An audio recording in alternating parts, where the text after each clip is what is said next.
I worked the graveyard shift at a gas station off Route 9, 10 at night to 6 in the morning. It's the kind of place at Millbrook County you forget exists the second you drive past it. I took the job because I like quiet.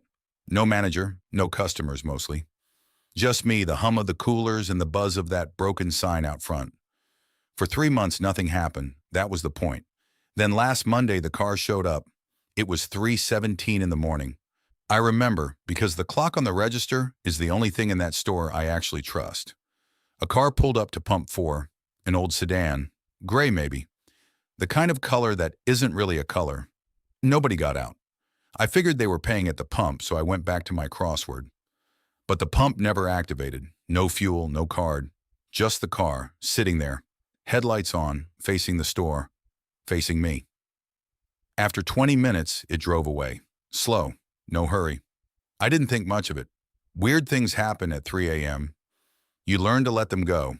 The next night, 3:17 exactly, the same car pulled into pump 4, same spot, same headlights, same stillness. This time I watched the whole time. I didn't touch my crossword. I just stood behind the counter and stared at those two lights. And I swear, the longer I looked, the more it felt like the car was looking back. At 3:37 it left. I told myself it was a coincidence.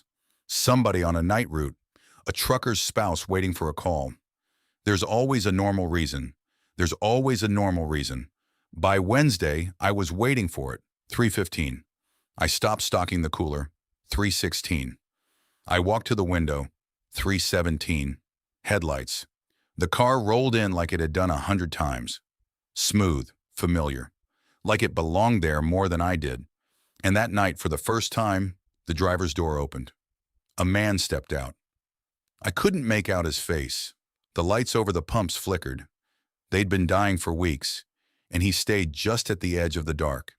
He walked toward the store. Slow, even steps. Not threatening, just certain. The automatic doors slid open with that cheerful little chime, and he stepped inside.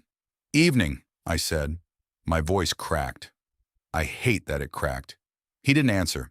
He walked the aisles, up one, down the next. He never picked anything up. He just looked, like he was checking whether everything was where he left it. Then he came to the counter, and he smiled. "You're new," he said. I didn't know what that meant. I'd been there 3 months. "Been here since April," I said. He nodded slowly, like I'd confirmed something sad. "The last one said that too," he said.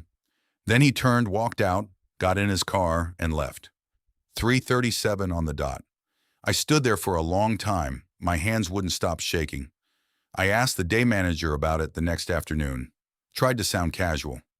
"Hey, the guy who had this shift before me, why'd he quit?" She got quiet. That kind of quiet where somebody's deciding how much to tell you. "He didn't quit," she finally said. "He just stopped showing up. One morning the store was open, register unlocked, coffee still warm. No sign of him. Car was still in the lot."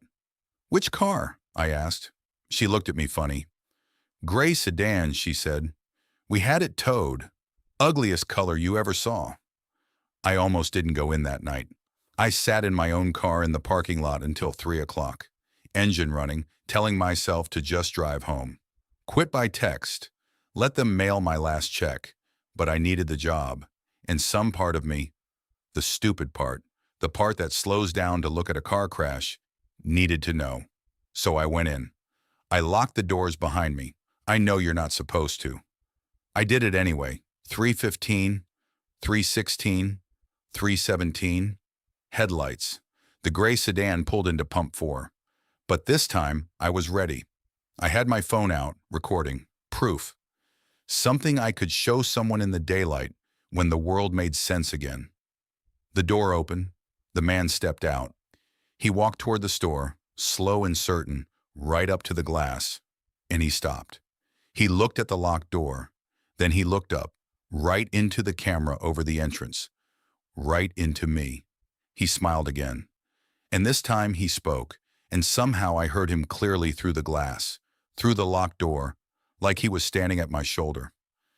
"You don't have to let me in," he said. "You already work here." I looked down at my phone to stop the recording. The timestamp read 3:17 a.m. I looked back up. The car was gone. The pumps were empty. The road was black and silent. I let out a breath I didn't know I'd been holding, and I laughed, this shaky, relieved little laugh. Then I turned around, and the store was different. The coffee machine was on, full pot, freshly brewed, steam curling off the top. I hadn't made it. The crossword on the counter was finished, every square filled in handwriting that wasn't mine, and taped to the register, where the schedule usually hangs, was a single sheet of paper. One name on it, for every shift, every night, 10 to 6. My name. That was 6 nights ago. I don't go home anymore. I've tried. The doors slide open, but the parking lot never seems to end, and somehow I always end up back behind the counter before the sky gets light. So if you're driving on Route 9, late, and you see a little gas station you don't remember, don't stop. And whatever you do, don't come in at 3:17, because I'm working the night shift now, and I'd hate to tell you that you're new.